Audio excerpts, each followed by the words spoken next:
Welcome to the Loopy Pro video manual, getting you up and running with Loopy Pro as fast as possible. Hey, it's JP, we're back and welcome to version 2.0. It's been a while and there's been lots of change. Michael has been working incredibly hard to bring you the best looping app that's out there, because the amount of updates that Loopy Pro 2 brings makes Loopy Pro the unprecedented king of looping for both your phone and your tablet. Now, before we get going, there's a couple of things I need to talk about. Because Loopy Pro has had a phenomenal change, with this series, 1 or 2 videos are going to be unlisted. The reason is because of the change in the app. Some things, including MIDI, and we'll get into that in a minute, have ultimately moved or changed, and therefore, as you watch the older videos, especially the MIDI one, there's a couple of things that no longer make sense. If you're watching this on the playlist, I'll be updating the playlist to make sure it's relevant. However, the basics of Loopy Pro has never changed. Michael's just added more features, more functionality, and it's just got better than ever. Now, if you already have Loopy Pro version 1, you can upgrade to version 2 for just $14.99. It's a one-off, non-renewing purchase, and it gives you all the new features and all the updates for the next 12 months. If you want to trial Loopy out,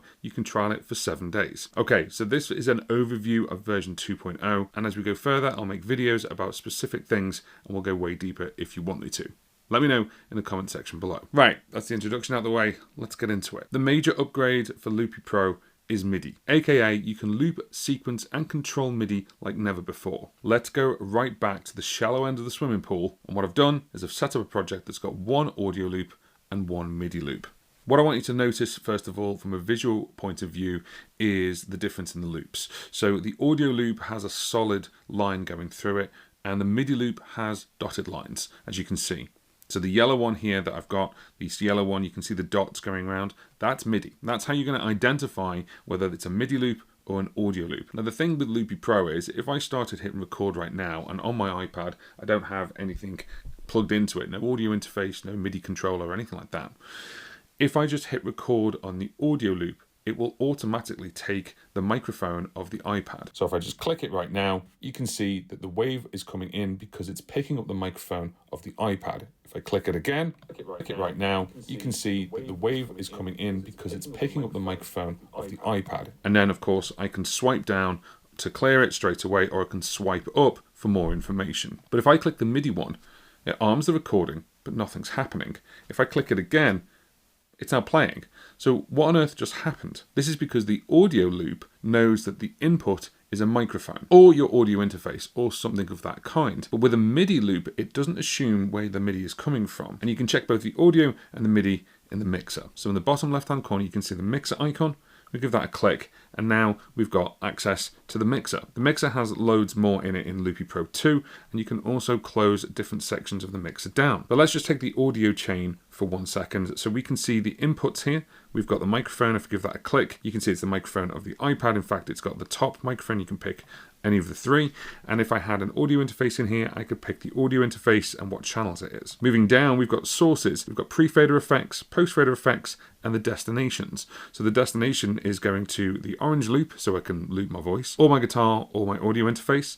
And it's also going to output 1 and 2, so we can hear it going out to the speaker. Again, if it was going to an audio interface, you can click this and change it. So the MIDI channel doesn't have anything on it. It doesn't have any inputs or any outputs. Let's start with an output. So let's give it a destination. We're going to send it out to a synthesizer. I've got the J6 Synth 1 by AudioKit Pro, which is right there. And straight away, that comes up as a plugin. If you now click this again, then you'll now see the range, and you can even set the range if you want to. You can also set the transpose and also the MIDI channel. We're going to leave it enabled for now. And then on the plugin side, if I click it, it brings the plugin up as a window. Every window is floating by default, but one of the new things you can do is you can actually lock a window to a panel. This is really handy, good for organization. So if I lock that to the bottom panel, you can see it just locks itself. To take that lock away, we can just click this button here, and it's floating again. But actually, we don't need it. We're just going to leave it there. But what we want to do is play that plugin. So therefore, we're going to add a source, which is going to be able to play the plugin, and then that MIDI loop can record the input. For this, that brings me nicely on to the new feature, which is a keyboard. There's a built-in keyboard in Loopy Pro now. So if I give that a click, you can see the keyboards there, and now the keyboards come up on the screen. Let's look at the signal chain. We've got a MIDI keyboard, which is here, going to the yellow loop. The yellow loop can then record, so we can record the MIDI signal and it can play it back. And that's recording the notes, how you're playing them, how long you're playing them for. That's the source, and then the output of that is actually the plugin. One nice thing with the MIDI keyboard is we can click on here and we can say monitor through. So it will pass the MIDI through the destinations of that color. So it doesn't just record the MIDI, it records it and plays it. And then the output of that plugin is output 1 and 2, so we can hear it. So if you had a MIDI keyboard plugged in, then you could obviously have the source as the MIDI keyboard. But we've got the keyboard on the screen here. So then, of course, as I tap here, you can then see that the MIDI comes in and out on the MIDI signal, and then it's playing through the MIDI channel, and then it's going onto the plugin. If I hit record with nothing on it, it's kind of armed and ready to go. As soon as I hit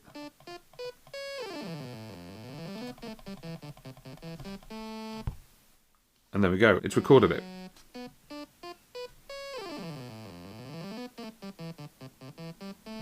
Clearly a musical masterpiece. But if we get rid of the mixer, you can still have the keyboard up and you can deselect or select it, which is really, really handy.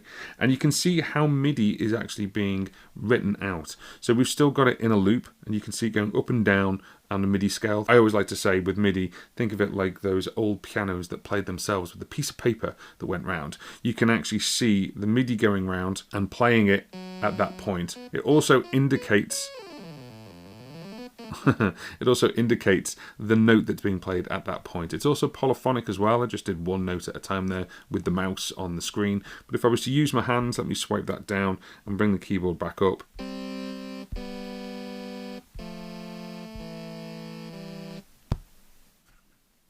And you can see it plays more than one note at the same time. It's a fantastic visual representation of what's going on and how it's going on. So with this now set up, I'm just going to create a quick beat with a beatbox, and then I'm going to add in a MIDI loop.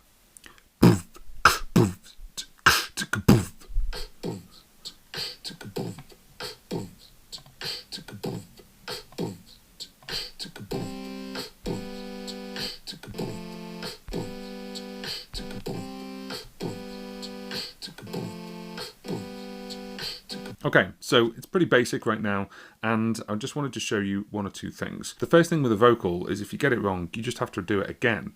But with MIDI, it's actually recorded the information of what you played. What if you played something wrong and you want to make a change to the MIDI itself, the actual individual notes? Well, if you tap on a loop, then that just mutes it or stops it playing. So if we're playing right now, and if I tap, it'll stop at the end of the loop, and it's still going round. And then of course if I tap it again, it'll start at the top at 12 o'clock.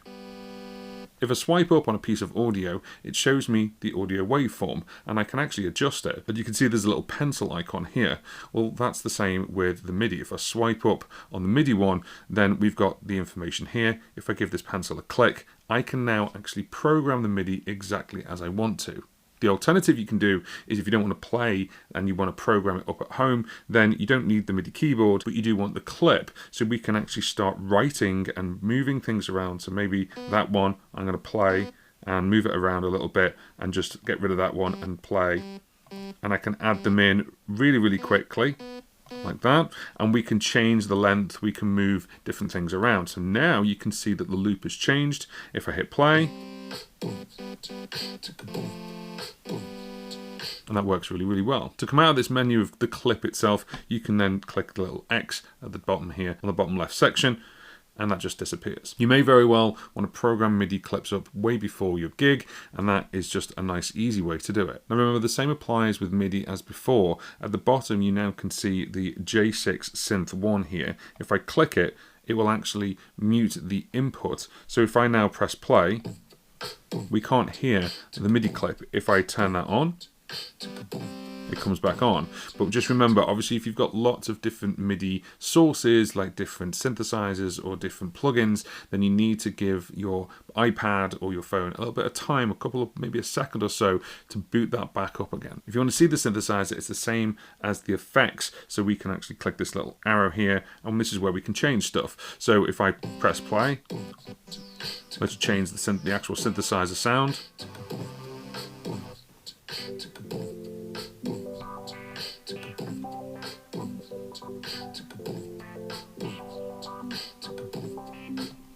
And there we go, we've changed it.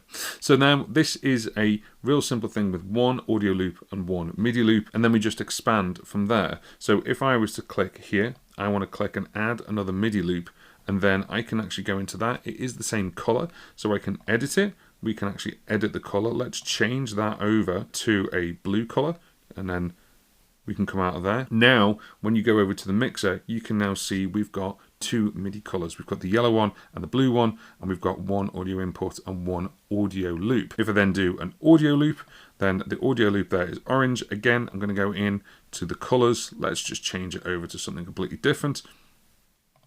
And now if we go over to the mixer, you can see the audio is orange and magenta, and the MIDI is yellow and blue. To repeat the process of having the plugin, all we need to do is have the input be the same. So we can have the input still be the MIDI keyboard, no problem at all. We don't need to boot another keyboard up, it's there, and you can see the source is available on both. And then all we need to do is give it a destination. For this one, I'm going to boot up a different synth, which is Nerd Synth. So now I've ordered a second audio and MIDI loop. Let's have a look at the mixer.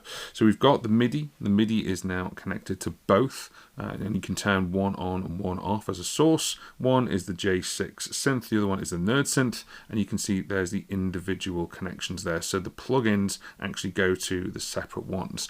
We've then also got two audio loops. So the audio loop, you can see my voice is bouncing there, and we've got the microphone, and that is going to the two different audio loops.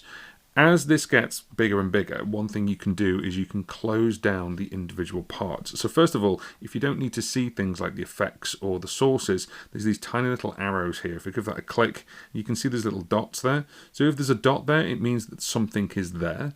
And then you can see the two dots there. So that way there's two destinations. That makes sense. The other thing you can do as well is you can actually close down individual parts. So we've got MIDI here. I don't need to see that again, so we can just close it down. The MIDI colors, we can close that down. The plugins, the inputs, the colors, and even the output as well.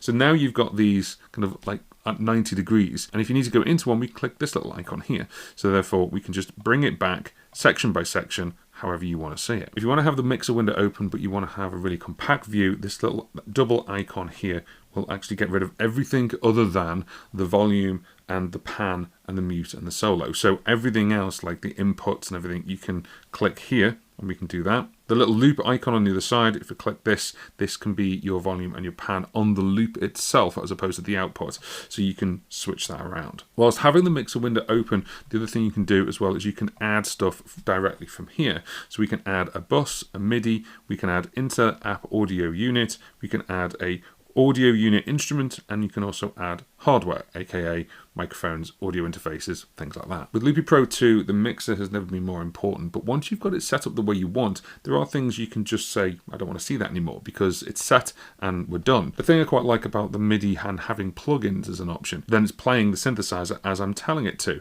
So maybe for the J6 on here, I have a distortion, but then on the Nerd Synth, I don't. And you can separate this out and have some really unique sounds. Everything we've been talking up to this point has been loops. The other thing is one-shots. So I've just brought up two one-shots. I've got a orange one and a yellow one, just the same as before as the audio ones. And just to show you on this, I've still got the same mix. It's actually the same session. I've just deleted all the loops and replaced it with one-shots. Now with one-shots, it depends on how you got this set up, but I've got this set up that when I hold my finger down, it records, and then when I let go, it stops recording. So it's a bit difficult to do with the mouse, but and I let go. Now if I hold that down, let go. You heard me say let go there, but I can swipe up and actually I can trim that and get rid of the let go bit. I can also say play an outro or play a tail on the loop. So play the region after the loop when stopping. And with one-shots, there's ways where you can tap it once and it'll carry on playing. With MIDI one-shots, it's kind of the same thing, but what I'm going to do is I'm actually going to hold this down and go.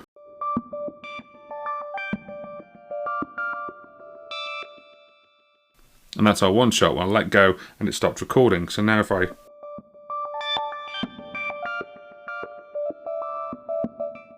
I'm still holding down, but it's just played once, a one-shot. Now I can have one-shots and loops together on the same session. I just wanted to show you them separately. But with MIDI one-shots, the same thing applies. I can swipe up and I can go into the pencil and we can adjust this. So if you want a one-shot to be bang on time, you can obviously write out what you want it to be. And then of course, when you hit it, it's going to play straight away. Again, it's how you have your one-shots set up. So if you go to the top here, go to clip settings and then just go to playback settings. If you scroll down, there is an option here to hold to play one shot. If I turn that off and then we come out of here, if I just tap it, it'll play the whole thing on its own.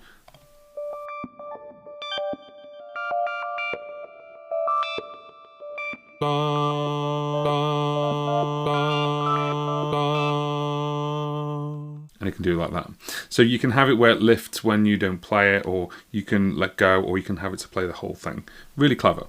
So in this example, I've brought our audio and MIDI loops back, and we've got a beatbox beat and a little bit of an audio loop, and then I've got an audio one shot and a MIDI one shot.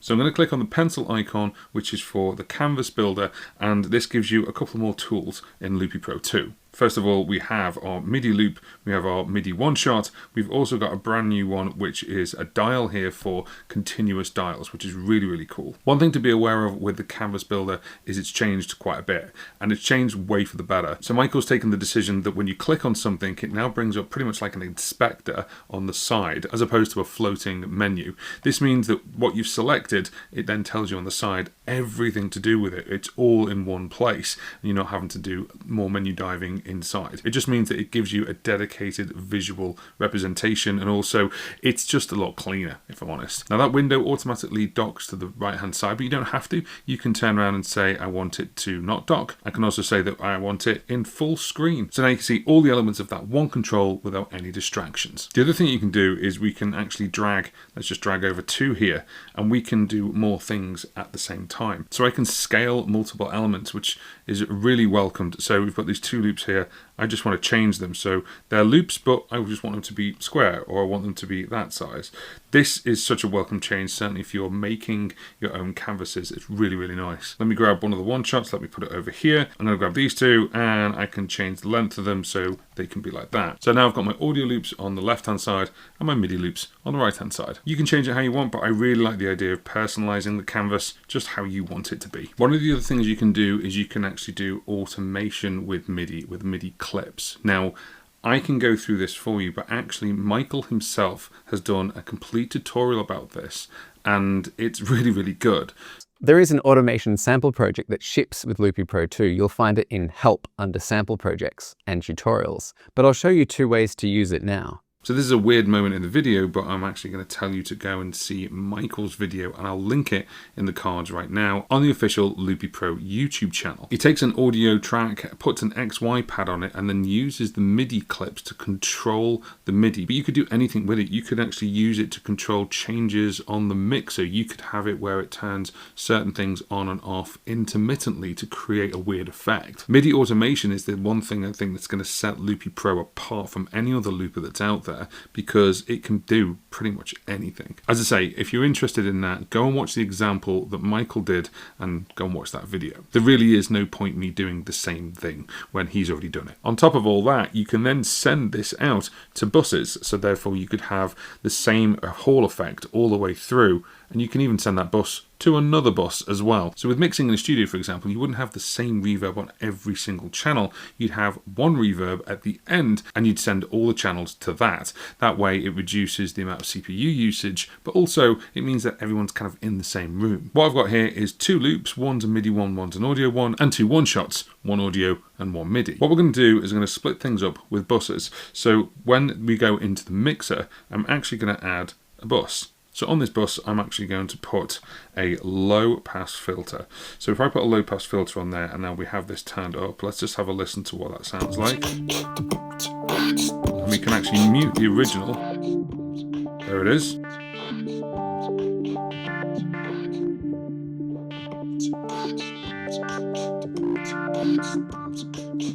Now, that doesn't sound too special really, but then you could always been able to have a bus on Loopy Pro, but what you can have now is you can have multiple ones and send one to the other. So I want to have a reverb, but I don't want the reverb to have the whole frequency.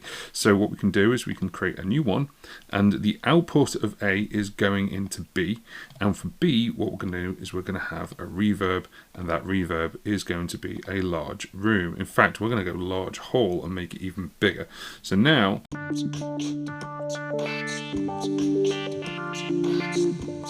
if I was to listen to that, the only thing that's coming into B is the low pass of A. So that way I can have a cool effect, but it's only within certain frequencies. Now, the argument is I could actually put that onto here and actually just have it all on one. But you can hear that it's a lot louder. And the reason is because you can't control the amount that's coming through. And that's one thing that's really, really clever with this. And we can send the B through just to the effect there, so that it only has a certain amount of the low pass filter going into the reverb. And that is just so much more granular control. That is just scratching the surface. If you had distortions, delays, ping pongs, synthesizer noises, all different kinds of stuff, you could add stuff in here and really, really play around with it. One of the new widgets in Loopy Pro 2 is the Rotary dial, and you can assign this to practically anything.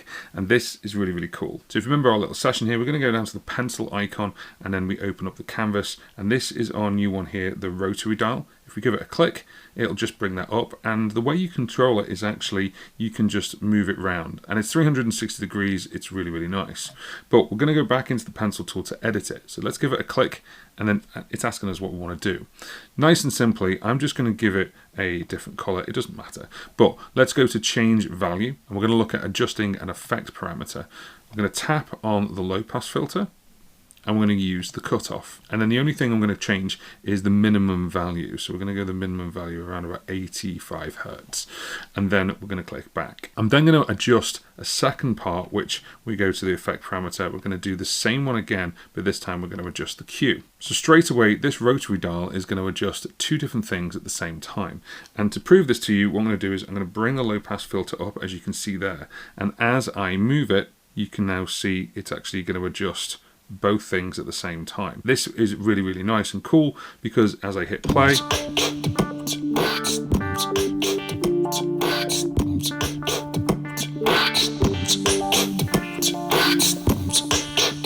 I can adjust this with my finger. It's a bit hard to do with the mouse, but you can do it with the mouse, but then it means you've got a really cool control over the EQ. Now, we've only just scratched the surface on a couple of things there, but there's way more in Loopy Pro 2, and I'm going to be bringing some videos out. If you have found the content of this video useful, then give it a thumbs up. That really helps me. It helps the channel grow. And if you're getting into Loopy Pro, then have a look at the video that's just come up on screen. It's not a video, it's the playlist of all the videos I've done for Loopy Pro so far. Some of them are for Loopy Pro 1, but the basics is still relevant, and I'll be adding all the videos for Loopy Pro 2 into that playlist as well, so go and watch it.